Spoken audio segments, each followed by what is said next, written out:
ఇది లోకేష్ గారు ప్రారంభించిన ఈ పేరెంట్ టీచర్స్ మీటింగ్ చాలా చాలా కీలకమైనది. దీని విలువ మనం ఏముంది, పిల్లల్ని స్కూల్కి పంపించేస్తాం, ఏదో చదువులు చెప్తారనే కంటే అసలు మా వాడు ఏం చేస్తున్నాడు, మా పిల్లలు ఏం చేస్తున్నారు, ఎలా చదువుతున్నారు, ఇది చెప్పడానికి అడగడానికి పేరెంట్స్ను కాంట్రిబ్యూషన్ చాలా అవసరం.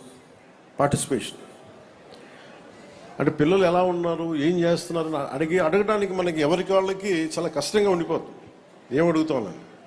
అలాంటి దాంట్లో ఒక ఇనిషియేటివ్ తీసుకొని లోకేష్ గారు చేయటం నిజంగా చాలా చాలా మనస్ఫూర్తిగా వారిని చాలా మనస్ఫూర్తిగా అభినందించాలి. ఇదే కేరళ, నిన్న కృష్ణతేజ గారితో మాట్లాడుతుంటే కేరళలో ఈ మెగా అంటే టీచర్స్ పేరెంట్స్ సంఘం చాలా బలమైనది. అంటే పిల్లలకి ఏదన్నా సరే ఒక తప్పు జరిగినప్పుడు, అంటే ఉదాహరణకి ఏమైపోయినాయి అంటే నిన్న పిఠాపురంలో కూడా ఏదో గొడవ, ఒక చిన్న విద్యార్థుల మధ్య ఒక చిన్నపాటి గొడవ జరిగితే దాన్ని రాజకీయ నాయకుల లబ్ధి కోసం దాన్ని కుల గొడవలుగా క్రియేట్ చేయడం ప్రారంభించారు. ఇద్దరు బిడ్డలు కొట్టుకుంటారు. అలాంటిది ఇట్లాంటి చేరిపోయి, అంటే అందుకని తల్లిదండ్రుల పార్టిసిపేషన్స్ పిల్లలు చదువుతున్నప్పుడు చాలా చాలా అవసరం. ఇదే కేరళలో అయితే మా అబ్బాయిని స్కూల్కి పంపిస్తున్నాం, దేనివల్ల మా వాడు చదవట్లేదు, సంఘం చాలా బలమైంది అక్కడ.